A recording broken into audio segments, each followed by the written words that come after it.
দেখো আজ আমরা করব কোষে দেখি 6.1-এর চক্রবৃদ্ধি সুদ ও সমাহার বৃদ্ধি বা হ্রাস। এটা একটা কম্পাউন্ড ইন্টারেস্টের অঙ্ক ক্লাস 10-এর। এখানে দেওয়া আছে 13 দাগের অঙ্ক। এখানে দেওয়া আছে বার্ষিক 10% সুদের হারে কিছু টাকা 3 বছরের চক্রবৃদ্ধি সুদ ও সরল সুদের অন্তর 930 টাকা হয়, তবে ওই টাকার পরিমাণ কত। অর্থাৎ কিছু টাকা বলতে এখানে কত টাকা রাখা হয়েছিল, যেখানে চক্রবৃদ্ধি সুদ ও সরল সুদের অন্তরটা বলে দেওয়া আছে 930 টাকা। চলো আমি দেখাই এটাকে কিভাবে আমরা সলভ করি। প্রথমে আমি লিখব এখানে আসল লিখছি। আসল পি কত টাকা রেখেছিলাম সেটা জানি না, এটাকে লিখে রাখলাম x টাকা। এখানে ব্র্যাকেটে লিখে দেবে মনে করি।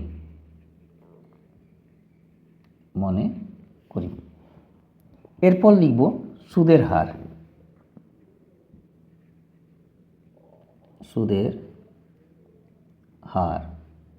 আর ইজিক্যাল টু কত পার্সেন্ট দেওয়া আছে দেখো 10%। এরপর লিখব সময় n ইজিক্যাল টু কত দেওয়া আছে দেখো 3 বছর। কি বের করব না, আমরা এখান থেকে সুদে আসলে বের করে নেব, ঠিক আছে। তারপর সেখান থেকে আসল টাকা মাইনাস করে আমরা সুদ বের করে নেব। তা লিখব সুদে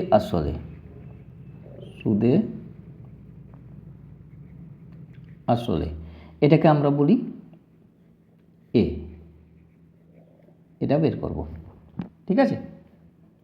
এটাকে বের করার সময় আমরা জানি যে formula A equal to P into 1 plus r/100 whole n হয়েছে। এরপর লিখব এক্স, পি এর জায়গায় এক্স বসিয়ে দেবো এবং লিখব 1 প্লাস আর মানে হচ্ছে 10/, কারণ 10% বলা আছে, 10/100 হোল n এর জায়গায় এখানে 3 বসিয়ে দেবো। এখানে লিখব এক্স, একটা শূন্য কেটে দেব এবং আসবে কত না 1 প্লাস 1/10 এটা। তারপর করব এক্স, এটা 10 আর 11/10 তার হোল কিউব। এটা আমরা সুদে আসলে পেয়ে গেলাম। এরপর আমরা বের করব চক্রবৃদ্ধি সুদটা কত। দেখো লিখছি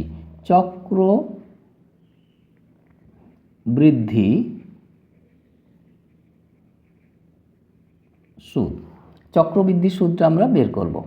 এটা চক্রবৃদ্ধি সুদ কী করে বের করব, এখানে যে সুদে আসলে আছে সেখান থেকে আমাদের যে আসল টাকাটা আছে, আসল টাকা কত এখানে এক্স ধরছি, ওটাকে মাইনাস করে দেবো। তাহলে প্রথমে লিখব দেখো এ মানে হচ্ছে অ্যামাউন্ট থেকে প্রিন্সিপাল অ্যামাউন্টটাকে মাইনাস করে দেবো।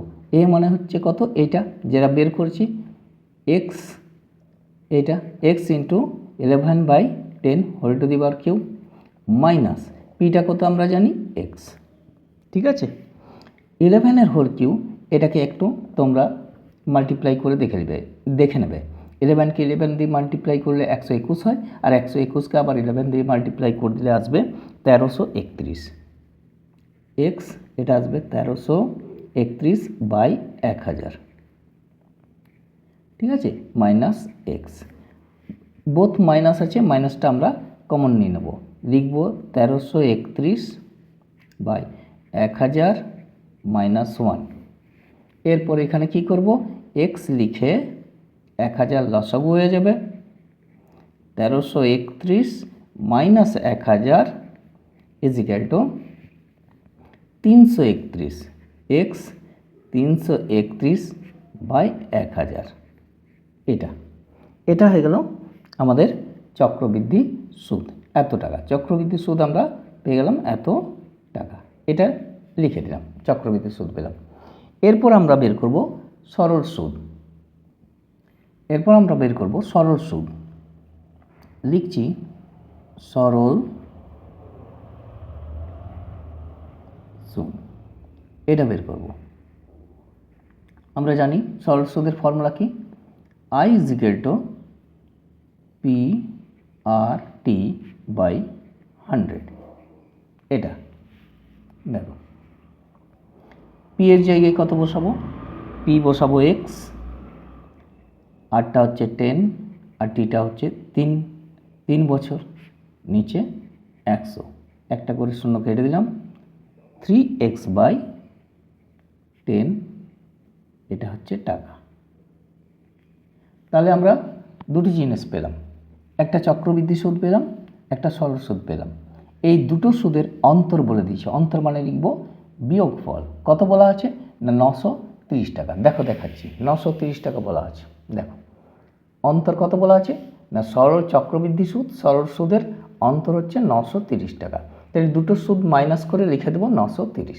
চলো দেখাই, দেখো দেখাই, এখানে দেখো লিখব চক্রবৃদ্ধি সুদ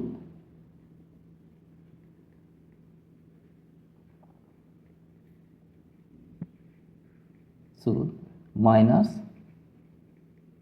সরল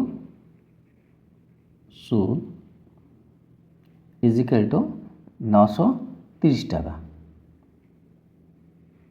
930 এটা বলে দেওয়া আছে। এটাকে আমরা লিখতে পারি শর্তানুসারে।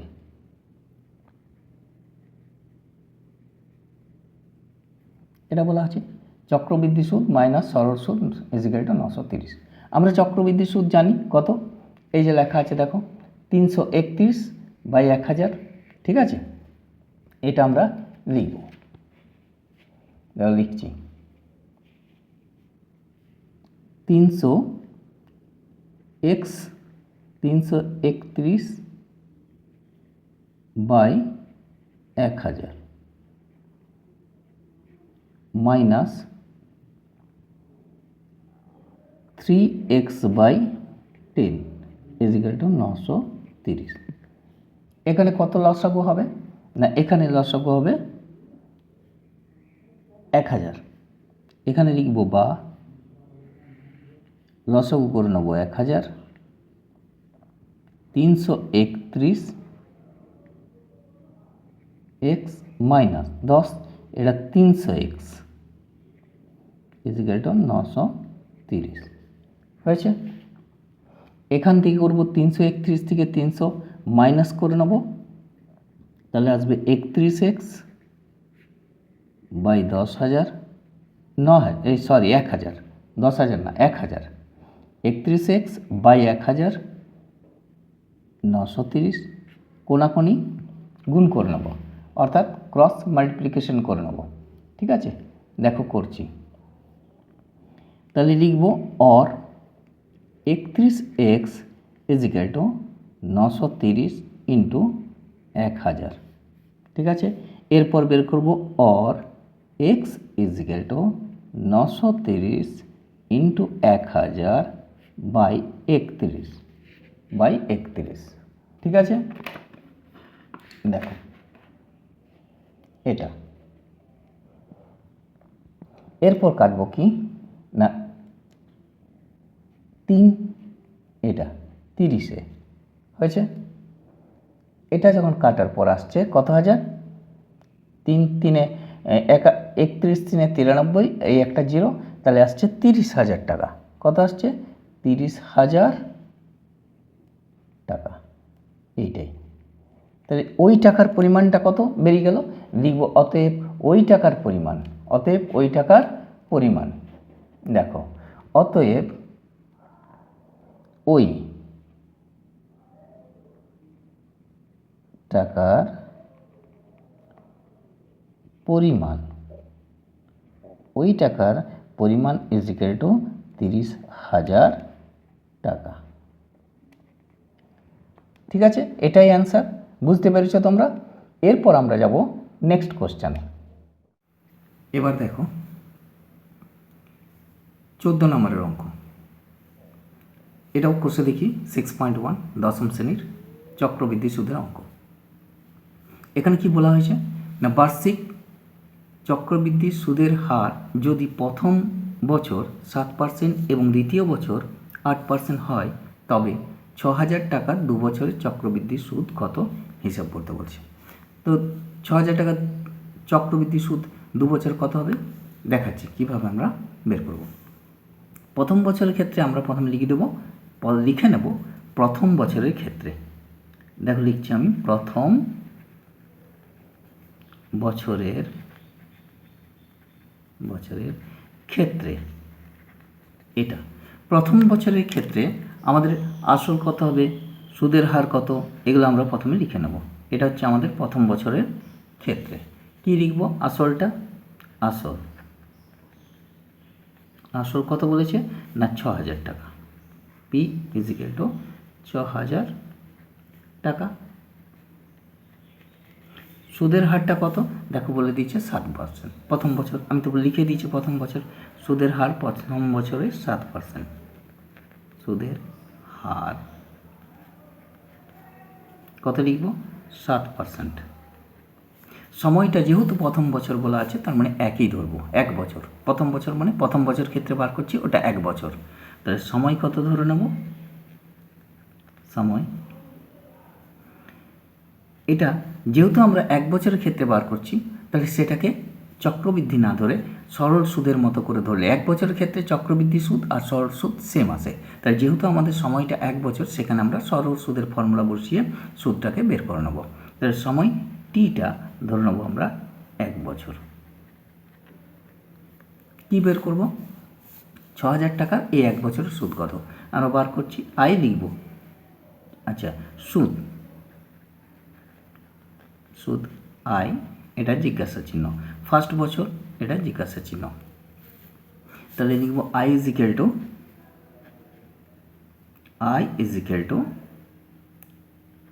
এটা কেটে দিলাম, এটা আই এটা কেটে দিলাম, হ্যাঁ, I is equal to P R T by 100। ঠিক আছে, এরপর লিখব পি সমান কত লিখব না 6,000 টাকা, 6,000 আর কত 7%, 7, টিটা কত 1 বছর, নিচে 100, দুটো শূন্য কেটে দাও, 6 7 42, 420 টাকা, 420 টাকা। তাহলে ফার্স্ট বছর শেষে আমরা সুদ কত পেলাম না 420 টাকা, এটা সুদ। তো প্রথম বছরের শেষে সুদে আসলে কত হবে আমরা বের করব প্রথম বছরের শেষে সুদে আসলে।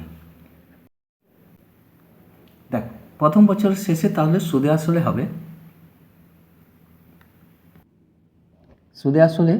হবে, আমি লিখে নিই প্রথম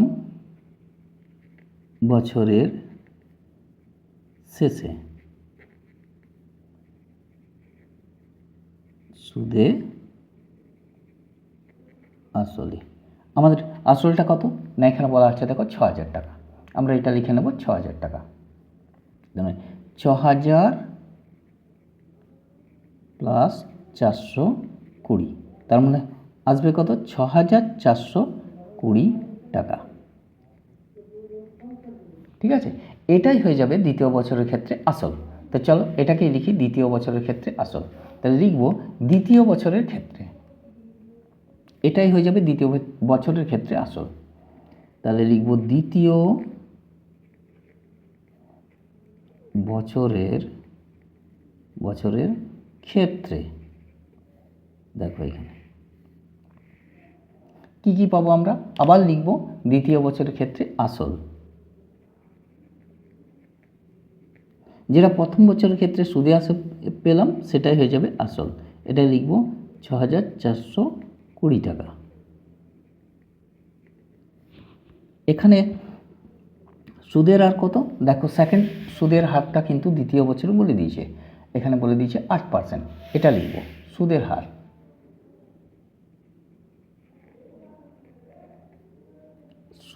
হার, আর ইজিক্যাল টু 8%।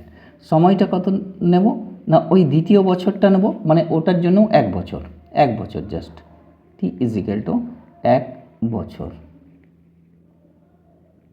ঠিক আছে, এবং যেহেতু আমরা 1 বছর নিচ্ছি সেক্ষেত্রে আমরা চক্রবৃদ্ধি সুদ নয় সরল সুদ, 1 বছরের ক্ষেত্রে চক্রবৃদ্ধি সুদ আর সরল সুদ সেম হয়, চক্রবৃদ্ধি সুদ না করে সরল সুদটা বের করব এবং আসলের সাথে জুড়ে দিয়ে সুদে আসলে করে নিতে পারি। তো চক্রবৃদ্ধি সুদটাই বের করো, এই সরল সুদটাই বের করো, সরল সুদ, চক্রবৃদ্ধি সুদ নয় কিন্তু সরল সুদ বের করো।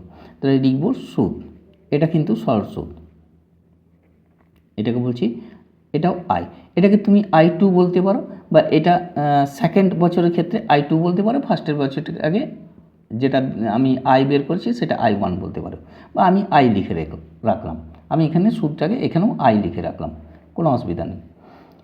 তাহলে লিখব আই, এটাও চাইছি আর কি, ঠিক আছে।